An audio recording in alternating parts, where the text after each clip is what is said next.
There are no subtractions and divisions in our mind. There is only addition and multiplication. I will just remove negative thoughts and I will have positive thoughts. All the best, it's not going to work. It's just that you need to pay little attention as to how it functions. You will see there is a distinction between what is you and what you have gathered.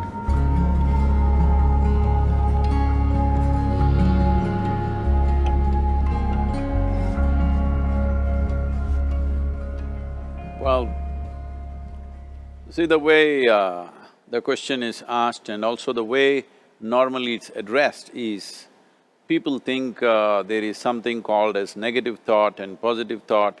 They want to remove the negative thoughts and have only positive thoughts. For such people, I would ask them to just experiment for 10-15 seconds. Let them forcefully remove one thought from their mind. For example, next 10 seconds, just don't think of a monkey. Try not to think of a monkey for next 10 seconds. You will see you will be full of monkeys.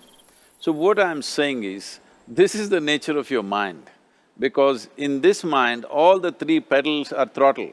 There is no brake, there is no clutch. Whatever you touch, it will only go faster. In this kind of mind, people have been taught from moral teachers and religious teachers, do not think about bad things. Well, since then it's been a full-time job. So there is no way you can handle the mind like this. This doesn't need any great enlightenment. If you spend 2 minutes with your eyes closed, you will realize you cannot do anything forcefully with this mind. So, I want to remove negative thoughts. Do not ever go in this direction, because what you want to remove will become your quality. Always you will be on it. So what should I do? The thing is this, without understanding the fundamental mechanism of this mind, because our mind, human mind, is the most sophisticated computer on the planet. Even all the supercomputers have come out of this. When this is the case, is it not important that we understand the mechanics of how it functions? One simplistic aspect of how it functions is, there are no subtractions and divisions in our mind. There is only addition and multiplication. If you try to do something with it, it will say one more. If you try hard, it will multiply into many more. In this mind, you don't try to identify what is positive, what is negative and try to remove it. First of all, one needs to understand, this mind of yours, this body of yours is supposed to serve you. The life that you are is important. Body and mind are vehicles that must serve us. If you sit in a vehicle, it must go where you want to go. If it goes to its own destination, what is the point of such a vehicle? It's just a nuisance. Right now, most human beings are unfortunately experiencing this fantastic possibility of human mind as a nuisance, as a troublesome thing. Well, this is the most beautiful thing you have. It's just that you need to pay little attention as to how it functions. One simple thing is this. First and foremost process is, that's why we put out this process called Isha Kriya. This is to distance yourself from your physiological and psychological process. There is something called as you which exists. This is not a composite of all your thoughts and emotions and physiological processes. Beyond that, there is you. If you close your eyes, even if you cannot see anything, you're still there. It is through the window of your eyes that you're looking out, but if you close your eyes, it doesn't mean that you don't exist, you still exist. So beyond your thought, you still exist, beyond your emotion, you still exist. So that you, the life that you are, this has to come into your experience.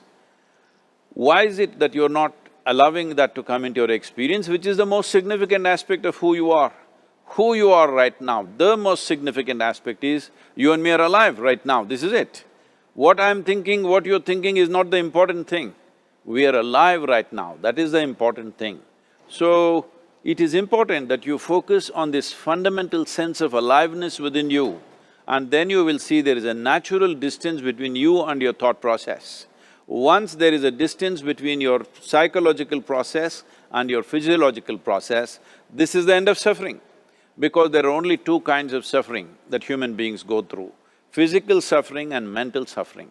Once you create a little space between you and your mind, between you and your body, this is the end of suffering.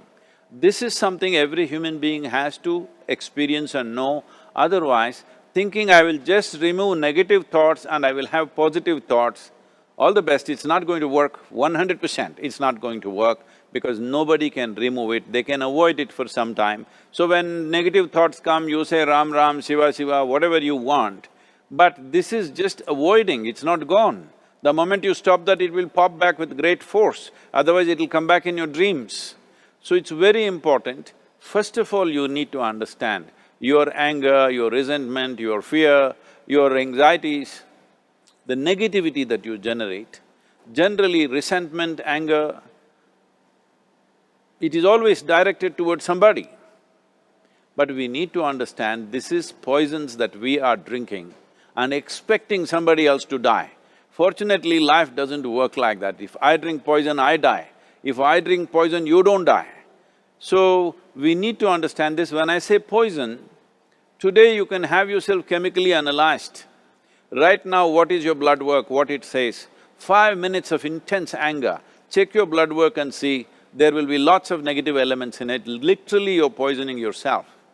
So, do you want to poison yourself? Definitely not. Now the very question is coming from certain helplessness, what shall I do? Don't do anything, just sit back and just concern yourself with something which is a life process. Maybe your heartbeat, maybe your breath, maybe just a sensation of being alive. Depending upon how sensitive or how perceptive you are, accordingly, find something. It could be a sensation in the body, it could be breath, it could be heartbeat, it could be anything, something which indicates life to you.